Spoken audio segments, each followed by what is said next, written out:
Well, it's Nolan again, and I just had some thoughts I wanted to record about something that's been on my mind somewhat lately.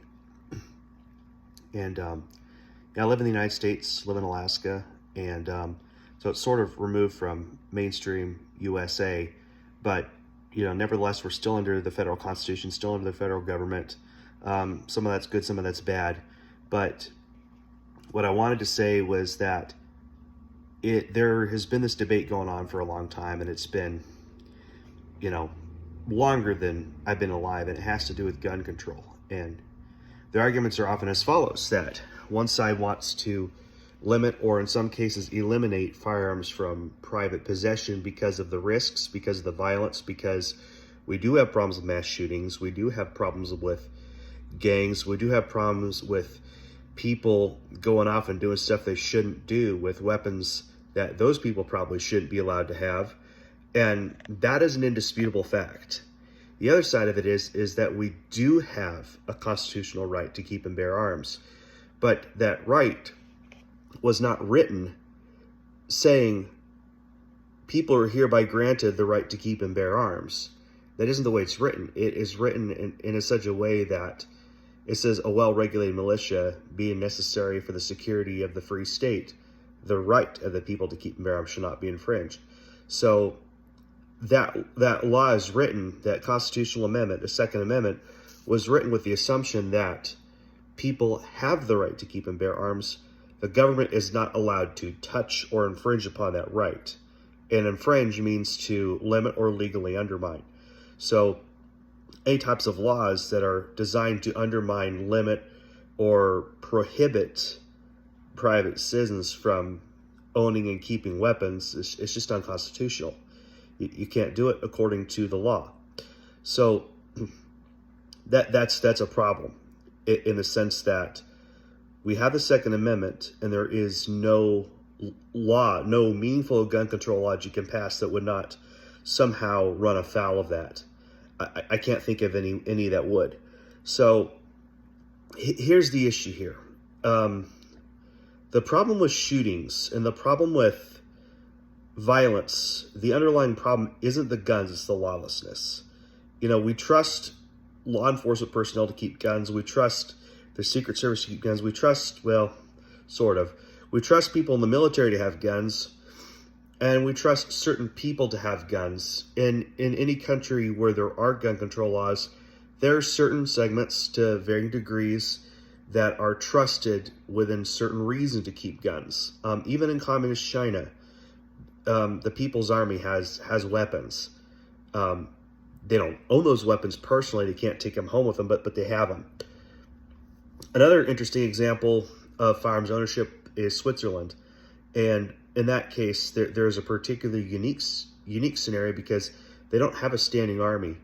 And the Swiss people, for a long time, like I think going back to centuries, have not only been allowed and encouraged, but in cases required to keep weapons in their possession, in their homes, wherever they can store them, so that in the event of an invasion, in the event of a problem, the citizens, the men of the communities could be called to arms and be expected to deal with the situation as it unfolded. And that was one of the reasons why Hitler didn't want to invade Switzerland. The other reason was that Switzerland was a shelter where he put a lot of his money in banking, but I digress. The point is that Switzerland has a very low crime rate. They don't really have the types of problems that we have here in America with shootings. And for the most part, they're allowed to keep all the same weapons that we have. Now, my understanding is that private citizens in Switzerland can't just buy automatic weapons, but they can buy semi-automatics, they can buy things that we consider to be assault weapons, they can own handguns, they can carry handguns, they can buy suppressors, they can have short-barreled rifles, shotguns, a number of items that are not normally legal in our country except with special permits, and some of these weapons are illegal in some states altogether. And Switzerland doesn't have the types of shooting problems that we have, or even some other countries have. We have there's probably some places in Latin America that are worse because of gang and cartel violence, but that's not really part of this discussion here. The point is we have a violence problem, and the root problem for this is lawlessness. It's not guns, because there are examples of societies where people are heavily armed and they don't have these types of problems of violence. In the past, not too long ago in the United States, we were an armed society then, and we didn't have near the problems of violence that we're having today. So something's changed, and it's not the fact that we have guns. The problem is lawlessness. So the antidote to lawlessness, leaving spiritual matters aside, is you have to be consistent with laws you're going to enforce. And we have a problem in our society, and the problem that we're having is that we have way too many laws that can't be enforced. And when you can't enforce laws consistently, they tend to be enforced sporadically, inconsistently, and sometimes punitively when it's convenient for the courts, for law enforcement personnel to enforce them. Well, all it does is breed a climate of a society where people don't follow the law. They just do what they can do they just do what they think is going to keep them out of trouble. And even quote unquote law abiding citizens in this country, if you were to look very closely at their lives and follow them and compare everything that they do against the Code of Federal Regulations, against state laws, against whatever, you're going to be able to find something that they're guilty of, without exception. And that is a problem. When you have lots of regulations and laws, it's not practical to enforce all of them, because if you do, you're going to end up really violating people's rights. And this also comes down to the issue of gun control. When we have gun control laws that are clearly afoul of the Constitution, the government is writing laws that break other laws to enforce them on citizens who feel like they shouldn't have to follow them because they have rights. And that's a problem. And is it right to bring someone to trial for owning a gun when the Constitution says they can own a gun, but the state of California, I'm just picking on California because everyone does. I don't actually hate California, but because California says that you can't have this type of gun, but somebody says, well, the Constitution says I can have it, so I'm going to have it anyway. That means the right to put that person in jail for doing something that the Constitution says the government doesn't have the right to infringe upon. So if you're going to have gun control laws, the first thing we have to do is we have to repeal the Second Amendment. You don't counter lawlessness by more lawlessness, by breaking our highest laws to write laws to prevent other people from breaking lower level laws. That doesn't make any sense. If we're going to have gun control, we need to get rid of the Second Amendment. That's step number one. Step number two is if we get rid of the Second Amendment, we have to have the appropriate legislation through Congress, through state legislatures for gun control laws. That's step two. If you could clear those two barriers, then you can begin enforcement. But how are you going to do that? We have 340 million people in this country and at least that many firearms. I mean, I've seen statistics. Nobody really knows how many we have, but everybody knows that we have probably in excess of 400 million. Not everyone knows, but everyone who has an idea of what the statistics say. And there are an estimated 400 plus million firearms in this country. And some people think there's a lot more than that because of the number of transfers that have been initiated via the ATF to transfer, to move weapons around, so on and so forth. So there's a possibility that the rate of firearms ownership in this country is actually a lot higher than that.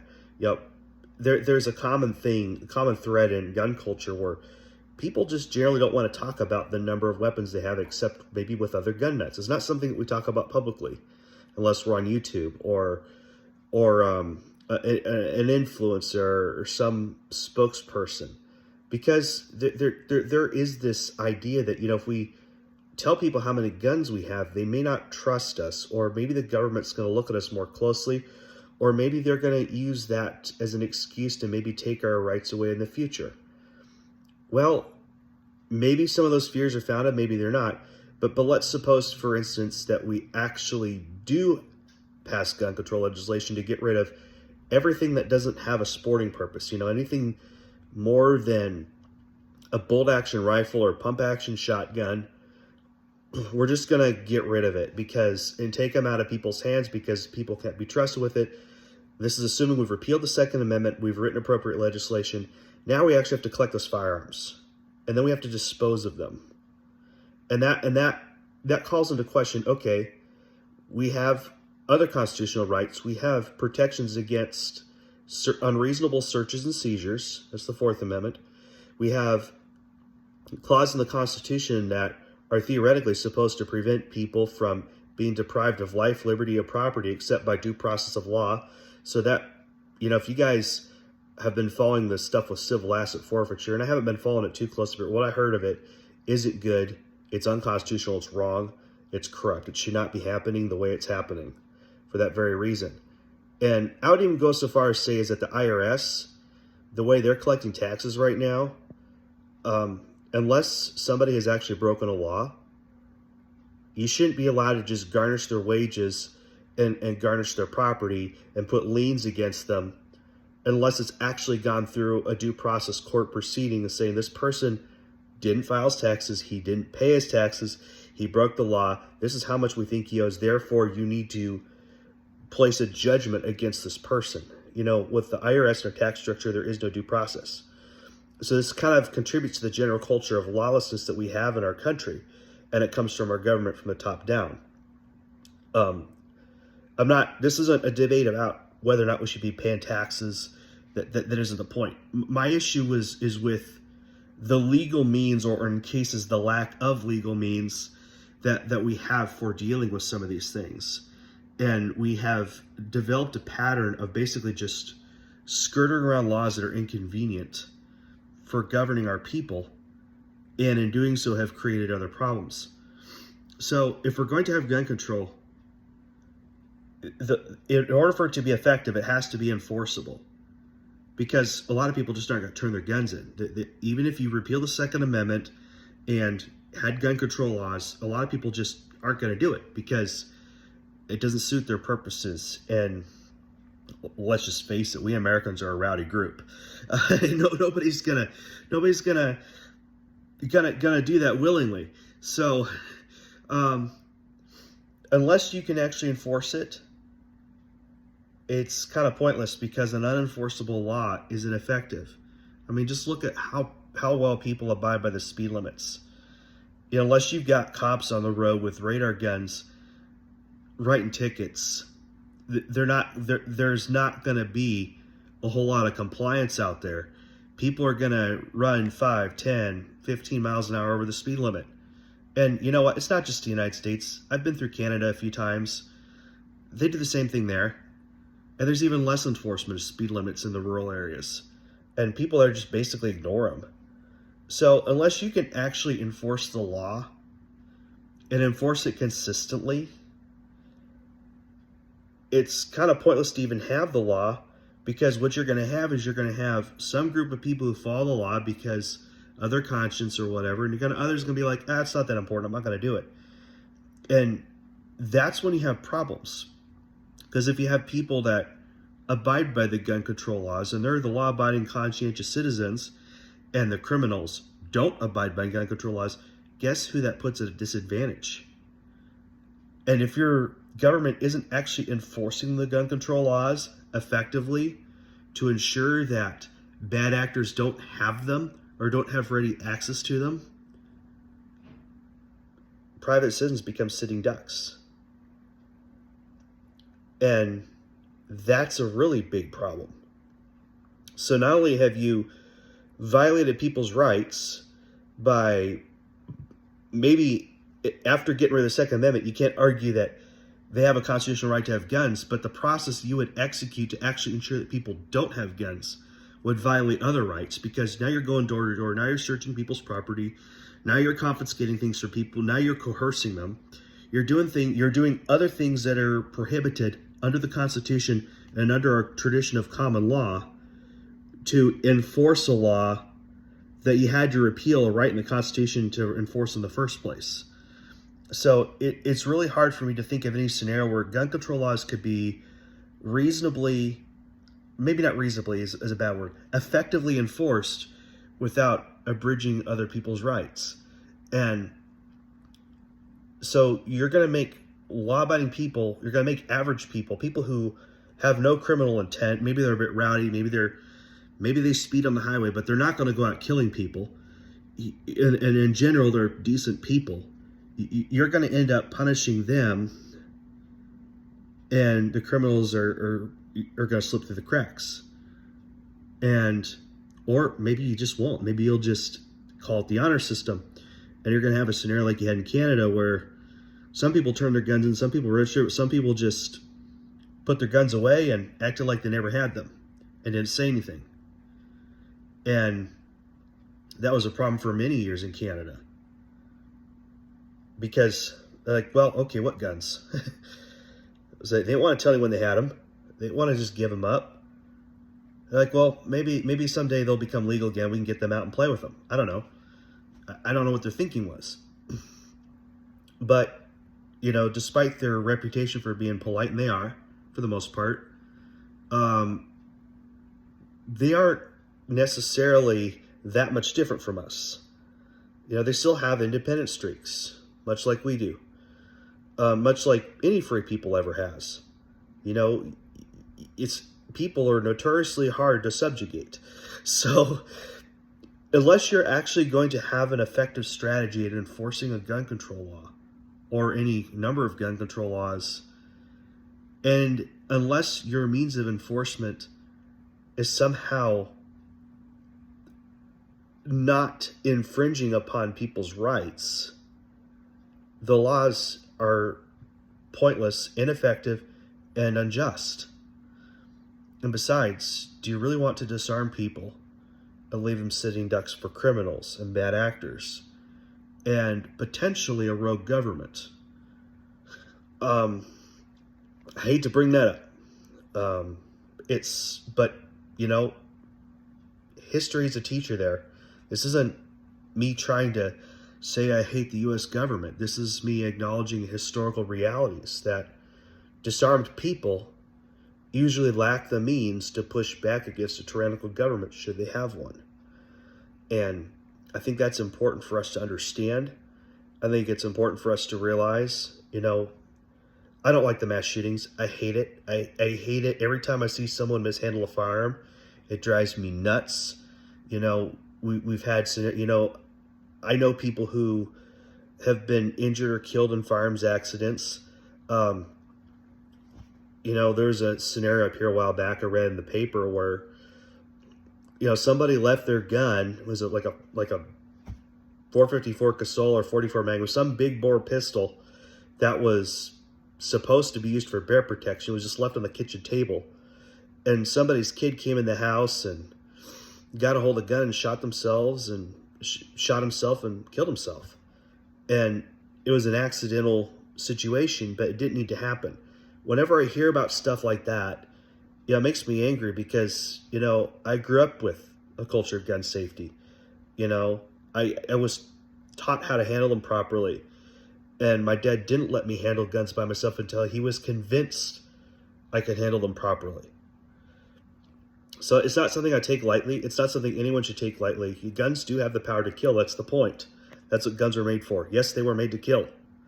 They are weapons. Just like swords, knives, lances, bows and arrows, they're all made to kill. So this whole concept of singling out AR-15s or semi-automatic weapons as like, these are weapons that are designed to kill, and I'm thinking, and that makes them different from every other weapon ever conceived. I mean, unless a weapon is deliberately designed to be non-lethal, and that is more or less a more recent phenomena designed to be more humane, the vast majority of weapons that have ever been designed have been designed to kill, injure, and maim. That is the function of a weapon. That's what a weapon is for. And like it or not, weapons are a part of human society and have been as long as humans have been in this state of fallenness that we are in. It's been a long time, and the question is, okay, if that's the case, then how do we deal with that? I don't think the types of gun control laws that are being proposed are the answer. I don't like the fact that we have as many killings and mass shootings as we have. I think that something certainly needs to be done about it. I think it's an absolute travesty that the situation in Uvalde happened the way it did, Texas, and that was preventable. Law enforcement showed up before the shooting actually happened, to my knowledge, or I think they were alerted before it actually happened, and somehow the carnage was allowed to unfold. If nothing else, by the time they actually got in the building, they didn't really seem to do a whole lot to actually stop the situation as it was unfolding. I don't know the details, but that's what information I've had. That's what seems to have happened. And, I know that conservatives are very popular saying we need to back the blue. Well, I say back the blue when they deserve it. When they are doing their job to protect and serve, then we should back the blue. But they're also held to a higher standard because of what they're doing. Just like military personnel and security personnel, these people are actually paid to carry things like handguns, tasers, handcuffs, and other things. And they need to do a job.